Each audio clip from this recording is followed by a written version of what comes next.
अभी तक आपने डकैतों को डकैती डालते सुना और देखा होगा, मगर आप जानकर हैरान हो जाएंगे कि उत्तर प्रदेश पुलिस भी डकैती डालने में माहिर हो गई है। और ये वही पुलिसकर्मी हैं जिनके ऊपर आम जनता की सुरक्षा की जिम्मेदारी है। अब यही पुलिस जनता की रक्षक की जगह भक्षक हो गई है, जिसकी एक बानगी लखनऊ में देखने को मिली, जहां लखनऊ पुलिस कमिश्नरी के डीसीपी पूर्वी लखनऊ की क्राइम ब्रांच में तैनात 8 पुलिस कर्मियों के खिलाफ काकादेव थाना कानपुर में डकैती समेत अन्य गंभीर धाराओं में एफआईआर दर्ज हुई है। आरोप है कि बीबीए छात्र उसके मामा और दोस्तों को उठाकर फर्जी मुकदमे में जेल भेजने की धमकी देकर 40 लाख रुपए वसूले थे।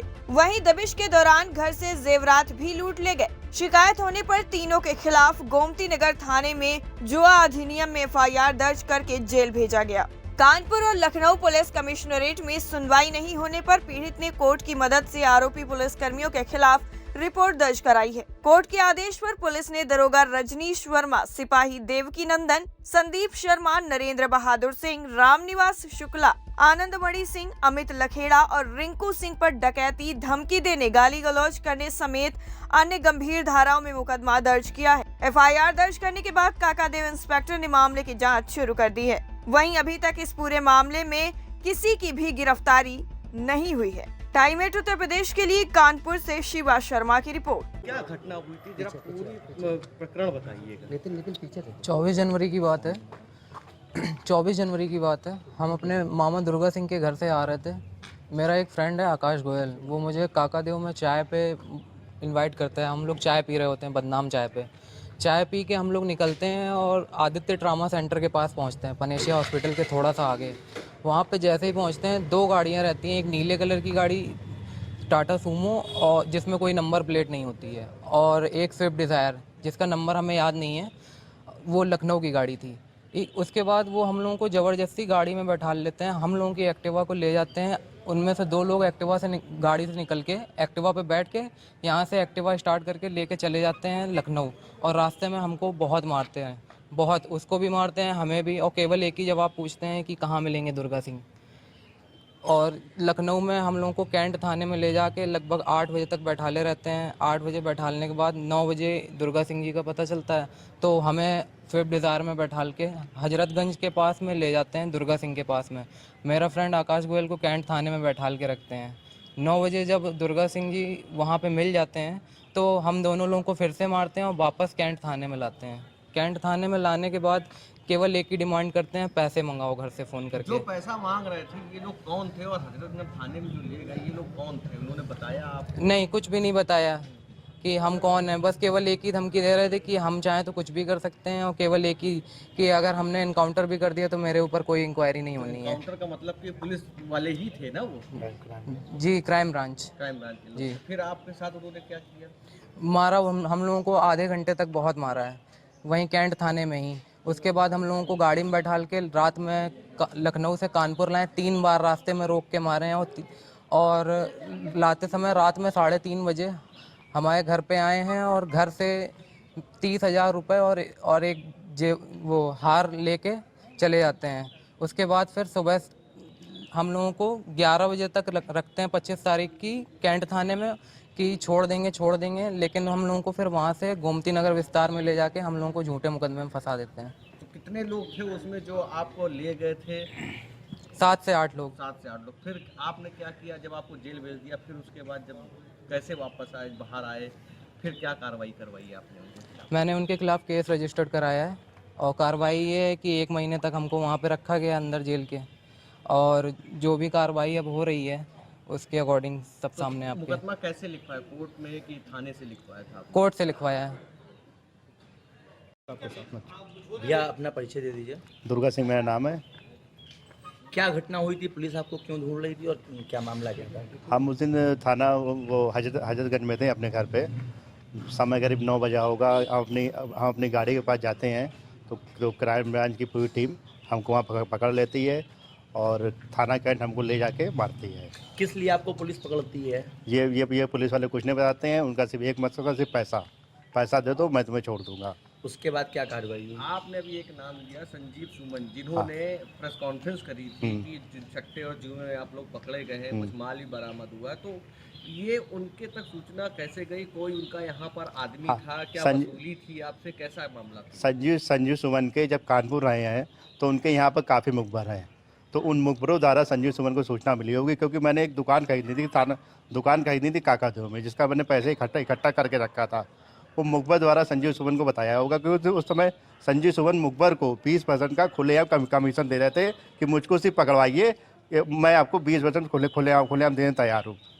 फिर कैसे आपको पता चला कि ये क्राइम ब्रांच की टीम है? क्योंकि आप पता करवाया, जो इसका दोस्त था वो भी उसके भाई को फ़ोन करके बोला, उससे हर थाने में पता करवाया, लेकिन हमें कहीं से कोई खबर नहीं मिली। हम रात भर परेशान रहे। फिर 3 और 4 बजे के बीच में पुलिस वालों ने दरवाज़ा मेरा खटखटाया, तो हमने अंदर से पूछा कि कौन है, तो वो कह रहे हैं कि खोलिए दरवाज़ा। हमने भैया बताइए तो कौन बोल रहा है, तो तब तक मेरे लड़के को उन्होंने परेशान कर कह रहा खुलवा दरवाज़ा। तो मेरे लड़के ने फिर दरवाज़ा खोला, मम्मी खोलो हाँ मैं। तो हमने विक्की तुम हो? हमने तुरंत अपने लड़के के हमारे दरवाज़ा खोल दिया था। हमने भाई मेरा लड़का तो हम अपने लड़के के लिए दरवाज़ा खोलेंगे। जब हमने दरवाज़ा खोला तो इसके पीछे 8-10 पुलिस वाले थे। उन्होंने सिर्फ हमसे एक ही सब नहीं, वर्दी एक वर्दी पहने थे, बाकी सब विदाउट वर्दी में थे। कोई वर्दी में, एक वर्दी में था, और वो लंबा था, टोपी भी लगाए हुए था। इसके बाद हमने अपने ही लड़के फिर विक्की क्या हो, मैं क्या हो गया, तो कह रहा मम्मी इन्होंने हमें पकड़ लिया है। हमने कहाँ से पकड़ लिया? क्या डबल पुलिस मामा के घर से हम आ रहे थे, इन्होंने हमें रास्ते में पकड़ लिया और कह रहा चलो।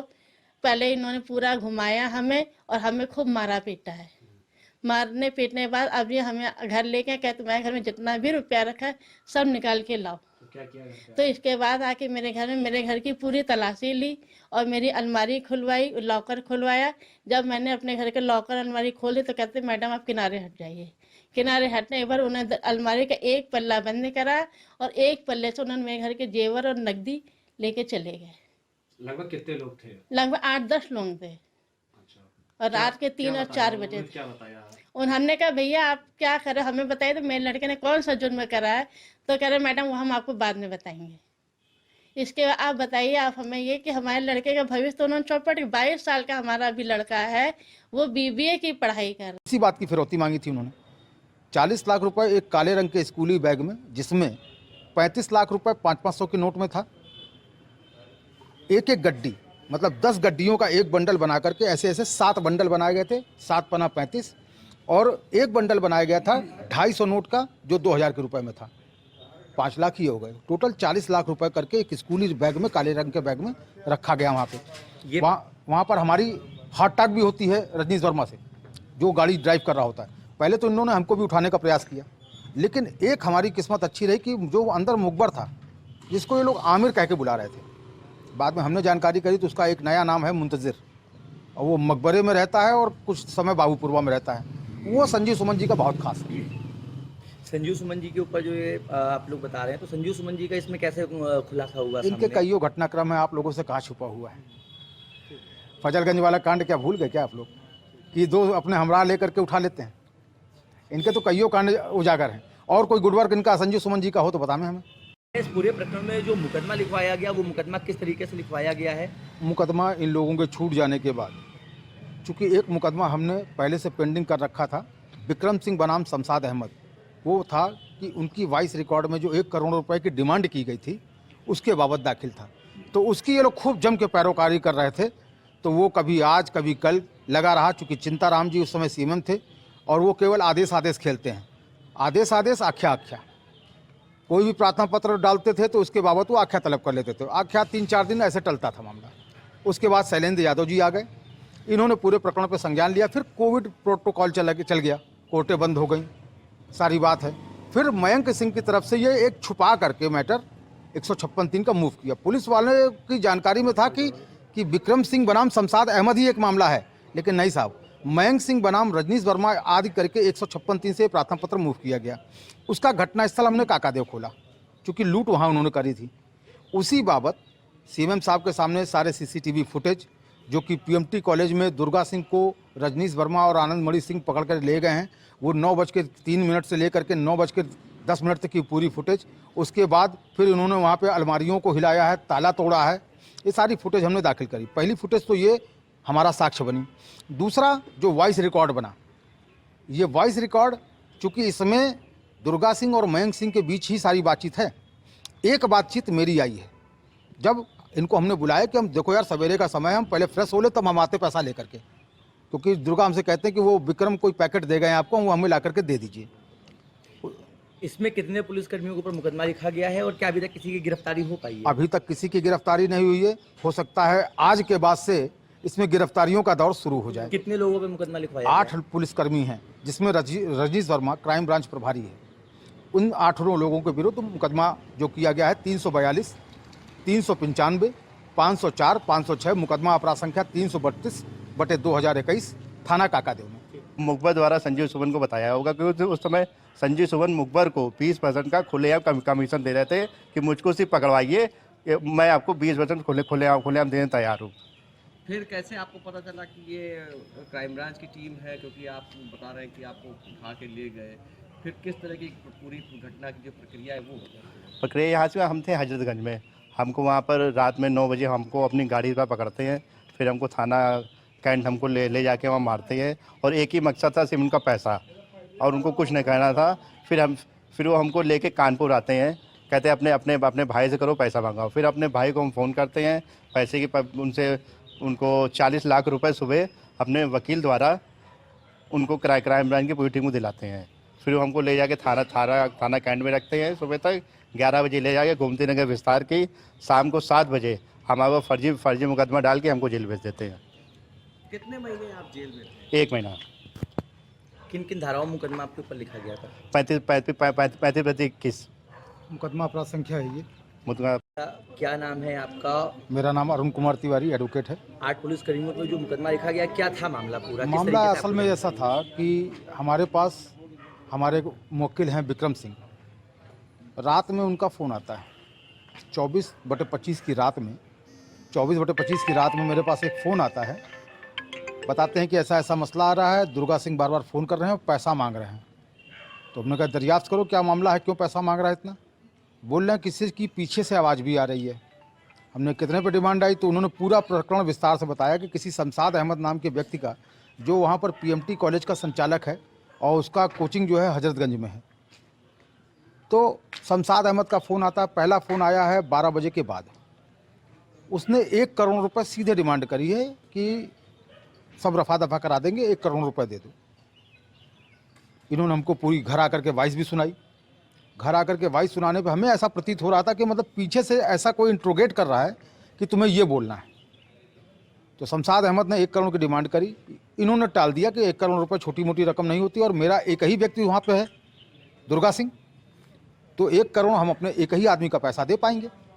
तो यहाँ से पैसे का एक व्यू तो खुल गया कि 25 लाख तो खुलते दिख रहे हैं।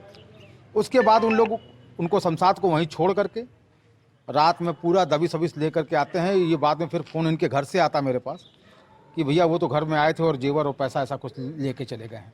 साथ में मयंक को भी लेके आए थे। तो अभी तक मयंक की जानकारी नहीं हो पाई थी, क्योंकि मयंक के साथ इसका मित्र भी था आकाश गोयल, उसको भी मैं स्कूटी लाद ले गए थे ये लोग।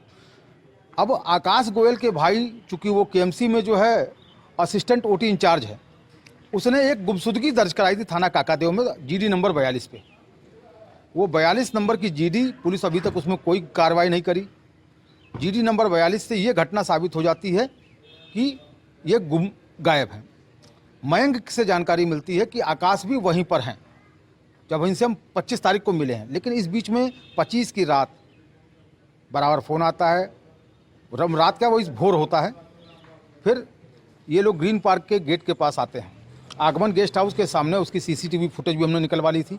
उस फुटेज से चूँकि इनके पास गाड़ी एक है फॉर्च्यूनर UP 78 FK 6666 उसका नंबर है, उसी गाड़ी में सब लोग बैठ के आते हैं। चूँकि दुर्गा सिंह नहीं गाड़ी चला रहे थे, गाड़ी आगे रजनीश वर्मा, ये बाद में इन्होंने बताया छूटने के बाद कि रजनीश वर्मा आगे गाड़ी चला रहे थे। सहसवार सीट पर आनंदमणि सिंह बैठा था। हमारी इनसे बात होती है, क्योंकि जो इन्होंने व्हाट्सअप की वॉइस कॉल में, जो इन्होंने व्हाट्सअप कॉल में बताया था, लोकेशन वहाँ वो तय करते हैं व्हाट्सअप कॉल में। इसकी वॉइस रिकॉर्डिंग नहीं आई। उन्होंने यूनियन बैंक, देखिए कुछ दिन पहले थाना काकादेव क्षेत्र अंतर्गत माननीय न्यायालय के आदेशानुसार 156(3) के तहत एक मुकदमा लिखा गया है। 8 पुलिसकर्मी के ऊपर मुकदमा लिखा गया था। ये लखनऊ के पुलिस के टीम थे और इसमें गहराई से जांच हो रही है और जांच का जो निष्कर्ष जो भी निकलेगा आपको अवगत कराया जाएगा।